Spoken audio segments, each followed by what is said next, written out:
কিন্তু একই সাথে দেখতে হবে যে কোরআনে শাস্তিপ্রাপ্ত প্রচুর মানুষের আলোচনা করা আছে। কোরআন ভর্তি জাহান্নামের বর্ণনা। কোরআনে প্রচুর বর্ণনা আছে দুর্নীতিপরায়ণদের, যাদের আমল কবুল হয় না, তাই না? যাদের আমল বিচার দিবসে কেড়ে নেওয়া হবে, তারা বিচার দিবসে বিস্ময় নিয়ে দাঁড়িয়ে আছে। সূরাতুল হাদিদে বিচার দিবসে অনেক মুসলিমদের কথা বলা আছে যারা আতঙ্কগ্রস্ত। তারা মুমিনদের সাথেই দাঁড়িয়ে আছে, জান্নাতের দিকে এগিয়ে যাচ্ছে, আর হঠাৎ করে একটি দেয়াল এসে পড়ল, আর তারা বলবে আলাম নাকুন মাআকুম, আমরা কি তোমাদের সাথেই ছিলাম না? আমরা তো একত্রে থাকার কথা। আর তারা বলবে না না, তোমরা আমাদের সাথে নও। যারা জান্নাতের দিকে যাচ্ছে তারা বলবে বালা ওয়ালাকিন্নাকুম ফাতানতুম আনফুসাকুম ওয়াতারাব্বাসতুম ওয়ারতাবতুম ওয়াগাররাতকুমুল আমানিয়্যু হাত্তা জাআ আমরুল্লাহ ওয়াগাররাকুম বিল্লাহিল গুরুর।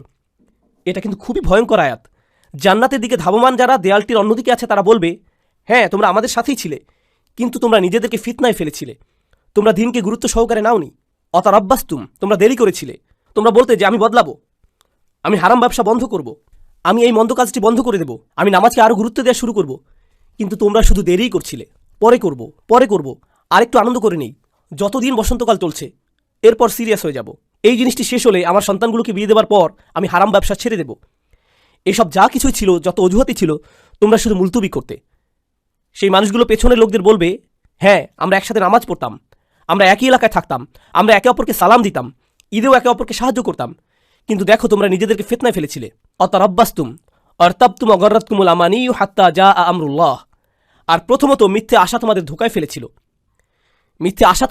ফেলেছিল। তারা প্রতারণা করেছে। এর অর্থ কি? তোমরা ভাবতে এতে মন্দ কাজ করার পরেও তোমরা যদি সময় পেয়ে একটুখানি দোয়া করো, একটুখানি নামাজ পড়ো, সেটাই যথেষ্ট। তোমরা ভেবেছো এতটুকুতেই জান্নাতে ঢুকে যাবে। ঠিক যেমন আল্লাহ বলেন আম হাসিবতুম আন তাদখুলাল জান্নাহ, যেন তোমরা অচিরেই জান্নাতে প্রবেশ করবে। এই ধরনের চিন্তা তোমাদের ধোকায় ফেলেছে। অবশেষে আল্লাহর সিদ্ধান্ত এসে গেল অগররাকুম বিল্লাহিল গুরুর। আর যে ধোকা দিত সে খুবই পারদর্শী, সে তোমাদের ধোকা দিল, তোমাদের সাথে প্রতারণা করলো।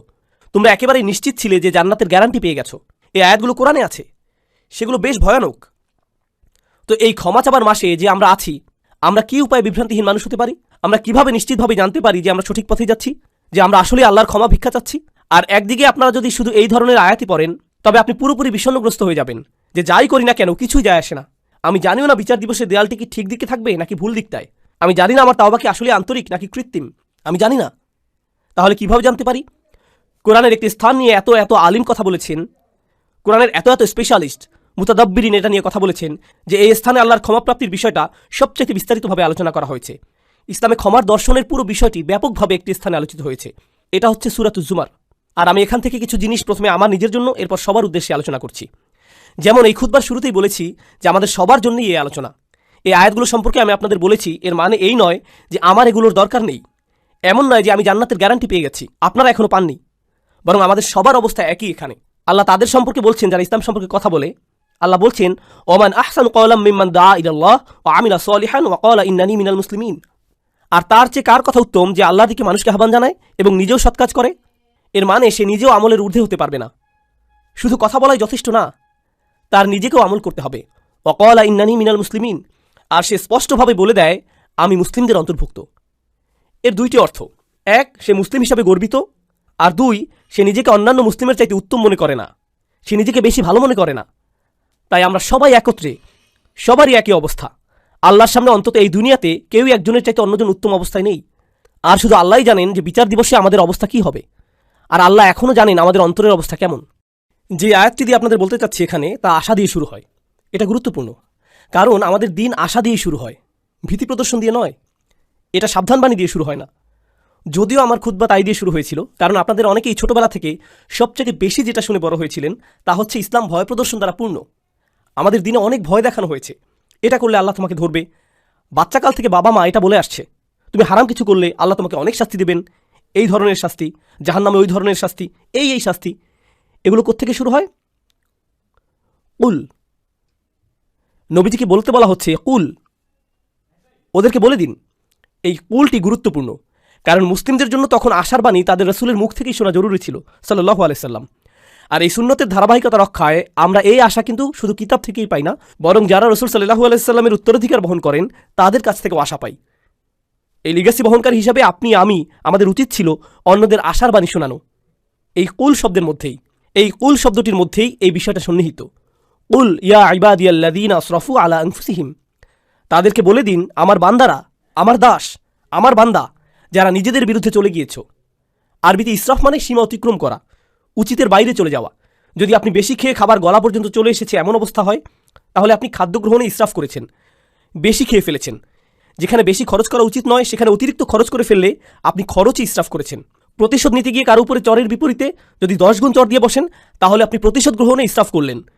ইসরাফ মানে বাড়াবাড়ি করে ফেলা। আল্লাহ বলছেন, আমার বান্দারা যারা নিজেদের বিরুদ্ধে বাড়াবাড়ি করে ফেলেছ, তারা অনেক ক্ষেত্রে যা করার তার চাইতে বেশি করে ফেলেছে।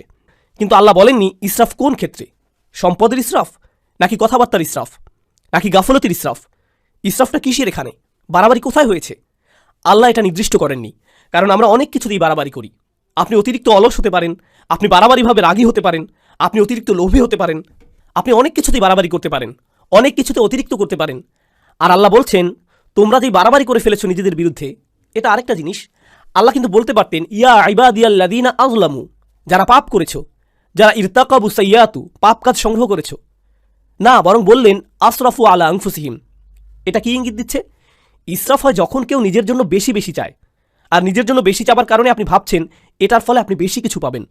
আর আল্লাহ এই আয়াতের বাস্তবতা বলছেন, তিনি বললেন আসরাফু আলা আনফুসিহিম। তিনি লি আনফুসিহিম বলেননি, তিনি বলেছেন তোমরা নিজেদের বিরুদ্ধে বাড়াবাড়ি করেছো, নিজের জন্য করনি। তুমি ভাবছিলে তুমি গিয়ে সীমা অতিক্রম করেছো কারণ এতে তোমার জন্য কিছু থাকবে, কিন্তু বাস্তবতা হলো প্রত্যেকবার এমনটা করার সময় এটা তোমার বিরুদ্ধেই গিয়েছে। আলা আনফুসিহিম লা তাকনাতু মির রাহমাতিল্লাহ। তুমি যদি এটা মেনে নাও আর আমি যদি মেনে নেই যে আমরা কিছু জিনিস বাড়াবাড়ি করেছি, কিছু জিনিসের সীমা অতিক্রম করেছি, তাহলে আল্লাহ বলছেন কোনোভাবেই আশাহত হয়েও না। এটা হলো সিদ্দাতুল ইয়াইস আল কুনুত। সিদ্দাতুল ইয়াইস, প্রচণ্ড হতাশা, খুবই বিষণ্ণতা। এখানে কি শিখতে পারছি? গুনাহ, মন্দ কাজ, এগুলো আমাদেরকে হতাশ করে দেয়। তারা এমন অনুভূতি আনে যে আল্লাহ তো আর আমাকে ক্ষমা করবেন না, আমার অবস্থা তো খুব খারাপ, তাই না? ক্ষমা চাবার অর্থটাই বা আর কি? আমি কি করছি জানেন?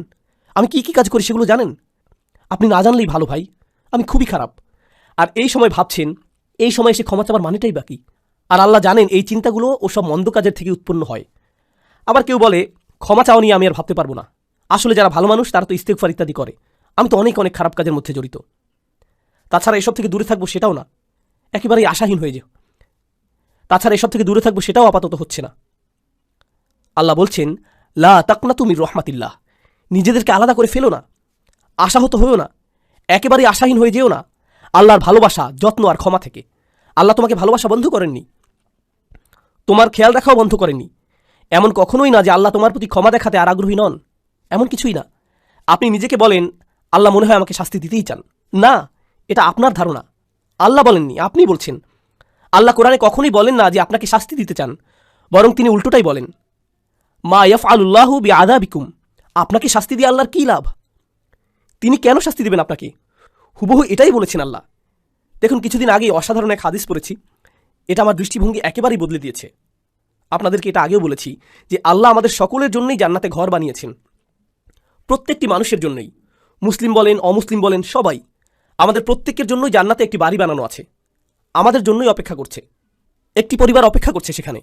কেউ কেউ পরিবার বলতে বোঝেন যে তিনি আপনার আর আপনার পরিবারের জন্য জান্নাতের গ্যারান্টি আগেই দিয়ে রেখেছেন। শুধু কিছু মানুষ যেতেই চায় না, কিছু মানুষ জান্নাতেই যেতে চায় না, আর তাই জান্নাতে অনেক খালি বাসা পড়ে থাকবে যখন মানুষজন যাবে। আর আল্লাহ বলছেন এই ঘরগুলো উত্তরাধিকার হিসেবে মুমিনদেরকে দেয়া হবে। উলাইকা হুমুল ওয়ারিসুন, সেগুলোকে মুমিনদের জন্য উত্তরাধিকার হিসেবে দেয়া হবে। যারা নিজের পরিবার সহ জান্নাতে আনন্দ করতে চায়নি তাদের ঘর।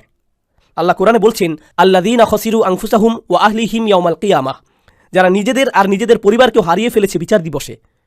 নিজের পরিবারকে কিভাবে বিচার দিবসে হারিয়ে ফেলে?